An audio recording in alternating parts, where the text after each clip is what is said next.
Ya, Anda masih bersama kami di Bincang Halo Indonesia. Ini kalau sampah, kemudian ada hasil karya yang kreatif untuk membantu lingkungan, ini memang kita selalu mengapresiasi itu ya. Mengapresiasi dan harusnya mendukung memang. Betul sekali. Kita kembali lagi ke Mas Hamidi dan Pak Ivan. Mas Hamidi, ini kalau kita lihat kan berawal dari rumah, kemudian difasilitasi oleh Dinas Kebersihan dan Pertamanan Kota Tangerang untuk mendapatkan space tersendiri di TPA Rawakucing. Saya yakin ini adalah sebuah masterpiece ya, mahakarya yang sangat luar biasa, belum pernah ada mungkin di Indonesia. Nah, kemudian bagaimana sebenarnya proses awal, proses pembuatan daripada BBM sintetis ini? Sebenarnya proses pembuatan BBM sintetis itu simpel banget, masyarakat tahulah semua jenis sampah plastik. Karena di sini juga saat melakukan uji coba juga nggak mandang sampah plastiknya, semua sampah plastik saya anggap sama. Jadi semua jenis sampah Semua plastik? Jadi dijadiin satu aja ya, jadi satu. Mungkin kalau saya boleh cerita sedikit, pada awalnya itu sempet emang BBM yang paling jenis itu dihasilin dari kayak bekas botol, kan bening, maksudnya bening gitu kan, gelas yang plastik gitu, itu hasilnya itu pasti jauh lebih jernih ya. Cuma sempat berkendala gini, saya kan sebelumnya bukannya pemulung, saya nggak tahu kan. Jadi saat saya lari ke tempat sampah, jadi belajar dari pemulung gitu kan, itu udah nggak kebagian hal seperti itu.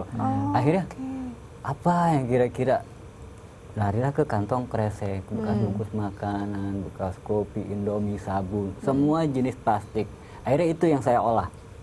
Jadi nggak mandang itu dapetin botol, dapet ini nggak usah. Karena apapun yang ada unsur plastiknya bisa dijadiin satu ya. Ternyata bahan bakunya murah meriah, malah gratis banget gitu. Iya. Dan itu sangat tersedia. Tersedia banget, banyak banget ya gitu kan. Jika masyarakat mau rajin pasti. Nah, dari situ akhirnya, oh ya udah kantong kresek aja. Saya ambil kantong kresek. Nah, itu prosesnya gampang. Plastik itu nggak perlu dicuci. Kalau saya sih nggak perlu dicuci. Meskipun dia kotor, yang penting agak kering ya, jangan terlalu basah. Jangan kering. basah ya. Semua sampah plastik itu kita masukkan ke dalam tabung reaktor yang disebutnya. Drum yang kita sebut tabung reaktor, itu emang seperti yang diberitakan, itu dimasukin ke dalam tabung reaktor dengan kapasitas 20 kilo di TPA. Terus ditutup rapat. Itu benar-benar nggak boleh sama sekali, kalau bahasa kampungnya ngempos, bocor. Itu nggak boleh. Itu benar-benar kalau seandainya terjadi kebocoran, itu nggak akan keluar BBM. Oh oke. Jadi benar-benar harus rapat ya? Harus benar-benar rapat. Jadi harus benar-benar rapat. Tabung reaktor itu harus benar-benar rapat, nggak boleh bocor sama sekali. Ditambah juga pengapian juga nggak boleh redup, benar-benar standby. Jadi dari situ akhirnya kita akan bisa melihat hasil dari BBM-nya. Tapi jika terjadi kebocoran, BBM udah keluar duluan. Karena di situ nanti ada pipa penyaluran Jadi yang kita ambil tuh asapnya, uapnya. Jadi sampah plastik itu meleleh, dia akan berbentuk uap. Oke, sebelum kita bicara ke hasil bahwa ini adalah prosesnya adalah bagaimana tiba-tiba ada pemulung dadakan lah ya Pak ya. Ini kan sebenarnya membantu proses kerja dari Dinas Kebersihan juga bagaimana mengurangi sampah, dan katanya targetnya tahun 2016 ini 2017 bebas sampah ya. Kita saksikan dulu dalam tayangan berikut ini.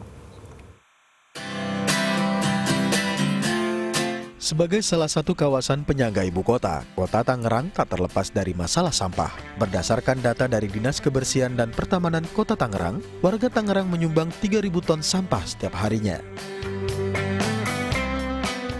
Sebagai salah satu solusi menanggulangi masalah sampah, Pemkot Tangerang melakukan peremajaan tempat pembuangan akhir Rawakucing yang berada di Kecamatan Neglasari, Tangerang. Berdasarkan data dari Dinas Kebersihan dan Pertamanan Kota Tangerang, TPA Rawakucing menampung 1.000 ton sampah setiap hari. Peremajaan TPA Rawakucing diawali dengan memaksimalkan sistem pengolahan sampah dan memperbaiki infrastruktur tempat pembuangan. Peremajaan TPA Rawakucing tak hanya dilakukan secara fisik melalui perbaikan infrastruktur. Kini TPA Rawakucing juga terbuka untuk umum sebagai sarana edukasi pengolahan sampah. Upaya ini dilakukan untuk mewujudkan Tangerang bebas sampah pada tahun 2017 mendatang. 2017 Tangerang bebas sampah, Kota Tangerang ya Pak ya. Kira-kira apa yang akan dilakukan Kota Tangerang untuk bisa istilahnya sampai ke target itu? Ya. 2017 memang target kami Kemudian untuk pusat sebetulnya Indonesia bebas sampah 2020 sebetulnya. 2020 ya. Kita berusaha untuk supaya Lebih maju, maju akselerasi ya. lagi gitu. Dan program-programnya juga ada beberapa program kaitan dengan sekarang kita punya program Tangerang Bersih. Kemudian ada Kampung Bersih. Kemudian juga ada Kampung Berkebun. Kemudian dan lain sebagainya, banyaklah yang kita lakukan. Nah, oleh karena itu dengan adanya pengembangan bank sampah, kemudian ada komunitas ya. Kita berharap sekarang ada 40 komunitas peduli sampah yang dibentuk di masyarakat. Rencana ke depan kita targetkan satu kelurahan satu komunitas gitu. Satu kelurahan satu komunitas ya. Berarti seluruh kelurahan di Kota Tangerang sudah ada komunitas peduli sampah. Baik. Sampah yang tadinya misalkan diangkut ke TPA, kemudian nanti akan diolah dan dipilah oleh komunitas itu. Oke, ini kalau kita bilang target bebas sampah Kota Tangerang tahun 2017, saya yakin ini bukan kerja tunggal pemerintah, tapi juga butuh kesadaran masyarakat. Nah, kalau kita berbicara tentang kesadaran masyarakat di Kelurahan Kenanga di Kecamatan Cipondo, kalau kita lihat banyak kemudian sebelumnya itu banyak orang buang sampah sembarangan, membakar sampah sembarangan. Apakah memang ini diawali dari kesadaran masyarakat yang kurang atau memang ketidaktersediaan tempat pembuangan sampah sebenarnya, Pak Ivan? Ya.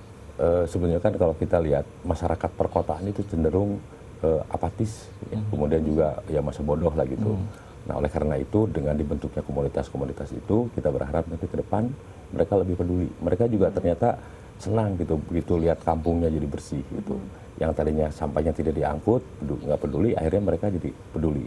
Kemudian komplain gitu, kenapa kok sampah saya nggak diangkut? Nah, itu sudah mulai. Jadi kita tumbuhkan kesadaran masyarakat.